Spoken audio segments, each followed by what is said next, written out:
নমস্কার বন্ধুরা, বর্তমান খবর ইউটিউব চ্যানেলে আপনাদের সবাইকে পুনরায় অনেক অনেক স্বাগত। তো বন্ধুরা, আবারও কিন্তু আবহাওয়ার আপডেটে থাকছে পরিবর্তন। আমরা গতকাল যা নিম্নচাপটি দেখিয়েছিলাম 22 তারিখের দিকে, সেই নিম্নচাপে কিন্তু কিছুটা পরিবর্তন ঘটেছে। কি পরিবর্তন ঘটেছে তা কিন্তু তুলে ধরবো আমরা এই ভিডিওতে, এবং এরই সাথে 13 তারিখ যে বৃষ্টির সম্ভাবনা ছিল তাতেও কিন্তু পরিবর্তন ঘটেছে।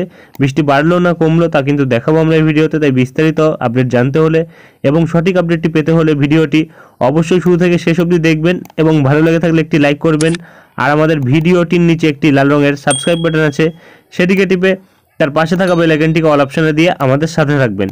এবং আপনারা বর্তমানে ভিডিওটি কোন জেলা বা জায়গা থেকে দেখছেন, সেখানকার আবহাওয়ার পরিস্থিতি কেমন আছে তা কিন্তু অবশ্যই কমেন্ট বক্সে কমেন্ট করে জানাতে ভুলবেন না। তো চলুন বন্ধুরা, আমরা ভিডিওটিকে শুরু করব। তবে তার আগে দেখে নেব আমাদের ভারতীয় মৌসুম ভবন ও আলিপুর আবহাওয়া দপ্তর কী আপডেট দিচ্ছে। তো বন্ধুরা, আমরা চলে এসেছি ভারতীয় মৌসুম ভবনের আপডেটে। এখানে প্রকাশিত আপডেটে কিন্তু বলা হচ্ছে একটি পশ্চিমী ঝঞ্ঝা বর্তমানে অক্ষরেখারূপে রয়েছে মিডিল ও আপার টপোস্ফেরিক লেভেলে, এবং এর প্রভাবে কিন্তু বৃষ্টির সম্ভাবনা থাকবে। বিচ্ছিন্ন পরিমাণে বৃষ্টি, বিক্ষিপ্ত পরিমাণে বৃষ্টি এবং তুষারপাতের সম্ভাবনা থাকবে হিমালয়ের পশ্চিম ভাগে 9 থেকে 12 তারিখ অবধি, এবং বিচ্ছিন্নভাবে বৃষ্টি, বিক্ষিপ্তভাবে বৃষ্টি, হালকা বৃষ্টি এবং তুষারপাতের সম্ভাবনা থাকবে সিকিম, উত্তর পূর্ব আসাম এবং অরুণাচল প্রদেশ, এইসব জায়গাগুলিতেও কিন্তু 9 থেকে 12 তারিখ। এবং ফেয়ারলি ওয়াইডস্প্রেড রেনফল থাকবে এবং ওয়াইডস্প্রেড রেনফল থাকবে, এবং তার সাথে ঝড় বজ্রবিদ্যুৎ থাকবে 11 ও 12 তারিখ। এবং এরই সাথে কিন্তু বিচ্ছিন্নভাবে ভারী বৃষ্টির সম্ভাবনা থাকবে 12 তারিখ, যেটা কিন্তু অরুণাচল প্রদেশে থাকবে। অর্থাৎ আমাদের পশ্চিমী ঝঞ্ঝার জেরে কিন্তু বিভিন্ন জায়গায় বৃষ্টির সম্ভাবনা রয়েছে, যেটা বর্তমানে লক্ষ্য করা যাচ্ছে। এবং এরই সাথে কিন্তু এখানে যেটা বলা হচ্ছে তাপমাত্রার ক্ষেত্রে বলা হচ্ছে তাপমাত্রা কিন্তু বাড়বে 2 থেকে 4 ডিগ্রি আমাদের উত্তর পশ্চিম ভারতবর্ষে আগামী 5 দিনের মধ্যে।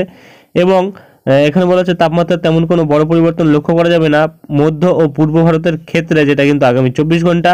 তবে তারপরে কিন্তু 2 থেকে 4 ডিগ্রি তাপমাত্রা বাড়বে পরের 4 দিনে। এবং এখানে বলা হচ্ছে তাপমাত্রা কিন্তু তেমন কোনো বড় পরিবর্তন লক্ষ্য করা যাবে না সর্বোচ্চ তাপমাত্রায়, যেটা কিন্তু আমাদের ভারতবর্ষের বাদবাকি জায়গাগুলিতে আগামী 5 দিন। এবং এখানে কিন্তু ঘন কুয়াশার জন্য সতর্কবার্তা থাকবে আমাদের উত্তরবঙ্গ এবং সিকিমে, যেটা কিন্তু 10 তারিখ অবধি থাকবে। এবং আর কিন্তু তেমন কিছু বলা হয়নি। তো চলে আসবো আমরা আলিপুরের আপডেটে, দেখে নেবো কি বলা হয়েছে।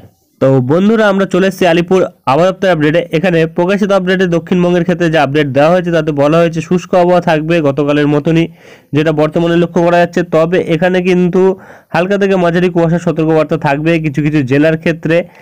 তবে তেমন কিছু ভারী সতর্কবার্তা কিন্তু জারি থাকছে না, কারণ তেমন কোনো সতর্কবার্তা কিন্তু এখানে জারি করা নেই। অর্থাৎ আমরা যেটা পাচ্ছি এখানে শুধুমাত্র হালকা থেকে মাঝারি কুয়াশা থাকতে পারে প্রায় প্রতিটি জেলার মধ্যে আগামীকাল, এবং আজ কিন্তু 3 থেকে 4টি জেলায় সতর্কবার্তা ছিল। এবং এখানে কিন্তু যেটা আমরা বর্তমানে পাচ্ছি বলা হচ্ছে তাপমাত্রা কিন্তু আগামী 24 ঘন্টার মধ্যে তেমন কোনো পরিবর্তন না থাকলেও তারপরে কিন্তু দুদিনের মধ্যে 2 থেকে 4 ডিগ্রি তাপমাত্রা বাড়বে, যেটা কিন্তু 11 তারিখ থেকে বাড়ার সম্ভাবনা রয়েছে। বর্তমানে বলা হয়েছে আমাদের দক্ষিণবঙ্গের ক্ষেত্রে, এবং এরই সাথে উত্তরবঙ্গের ক্ষেত্রেও কিন্তু একই পরিস্থিতি থাকবে। তবে উত্তরবঙ্গের ক্ষেত্রে কিন্তু ঘন কুয়াশার জন্য হলুদ সতর্কবার্তা থাকবে কিছু জেলার মধ্যে। তো আর কিন্তু তেমন কিছু বলা হয়নি। তো চলে আসবো আমরা উইন্ডির লাইভ স্ক্রিনে, দেখে নেবো কি পরিবর্তন ঘটেছে। তো বন্ধুরা, আমরা চলে এসেছি উইন্ডির লাইভ স্ক্রিনে। বর্তমানে রয়েছে আমরা ECMW মডেল বজ্র বৃষ্টি মোডে। তো যেটা লক্ষ্য করা যাচ্ছে এই মুহূর্তে কিন্তু আমাদের দক্ষিণবঙ্গ এবং কোনো ভারতবর্ষের তেমন কোনো জায়গাতেই বৃষ্টির সম্ভাবনা নেই।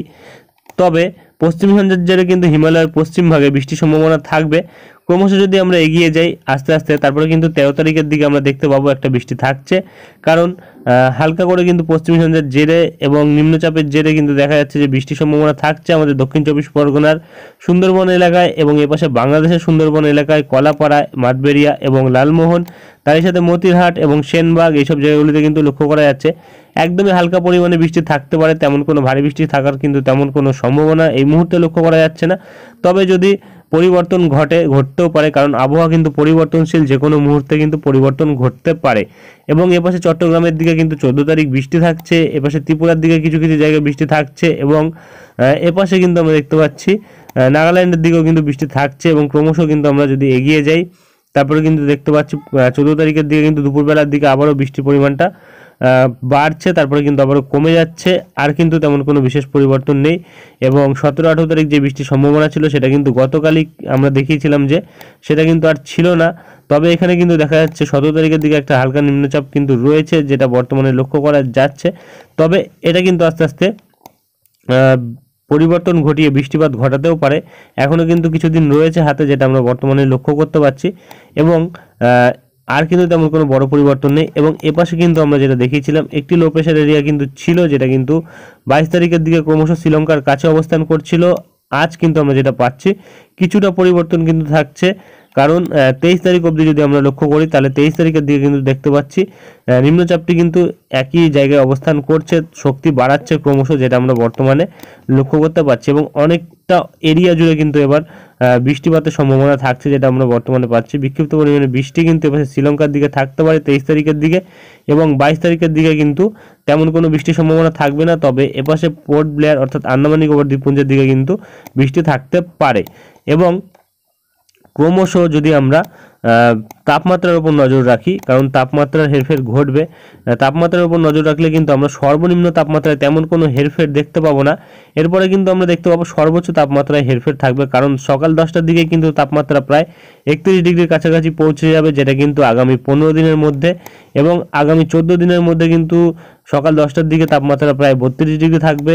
এবং আগামী 13 দিনের দিকে যদি আমরা দেখি, 32 ডিগ্রি সর্বোচ্চ তাপমাত্রা লক্ষ্য করা যাচ্ছে। এবং আগামী 12 দিনে কিন্তু আমরা সর্বোচ্চ তাপমাত্রা 30 ডিগ্রি লক্ষ্য করতে পারছি প্রায় সকাল 10টার দিকে। এবং ক্রমশ এগিয়ে গেলে কিন্তু আস্তে আস্তে তাপমাত্রাটা তারপরে কমছে। এবং সর্বনিম্ন তাপমাত্রার উপর যদি আমরা নজর রাখি, প্রায় কিন্তু সর্বনিম্ন তাপমাত্রা কিন্তু 19 ডিগ্রি এবং তার আশেপাশে কিন্তু ঘোরাফেরা করছে, যেটা বর্তমানে লক্ষ্য করা যাচ্ছে।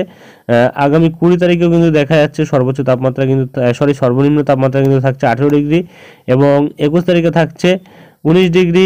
22 তারিখের দিকে আমরা লক্ষ্য করতে পারছি যে 22 ডিগ্রি থাকছে, এবং 23 তারিখের দিকে কিন্তু আবারও 19 ডিগ্রি তাপমাত্রা থাকছে।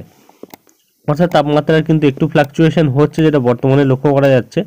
কারণ আবহাওয়া কিন্তু পরিবর্তন ঘটবে, যার জন্য কিন্তু এই ফ্লাকচুয়েশন লক্ষ্য করা যাচ্ছে।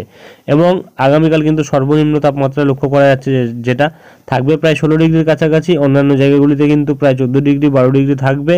এবং ক্রমশ 11 তারিখের দিকে কিন্তু আমরা সর্বোচ্চ তাপমাত্রা পাচ্ছি প্রায় 21 ডিগ্রি থাকবে, অর্থাৎ এক লাফে কিন্তু 5 ডিগ্রি হেরফের কিন্তু লক্ষ্য করা যাচ্ছে বিভিন্ন জায়গাতে, যেটা আমরা বর্তমানে লক্ষ্য করতে পারছি। এবং আর কিন্তু তেমন কোনো বিশেষ বড় পরিবর্তন নেই। তো এরপরে যদি কোনো বড় পরিবর্তন আসে, তা আমরা তুলে ধরবো। আজকের ভিডিওটি আমরা এখানেই শেষ করছি, দেখা হবে নেক্সট ভিডিওতে। ধন্যবাদ।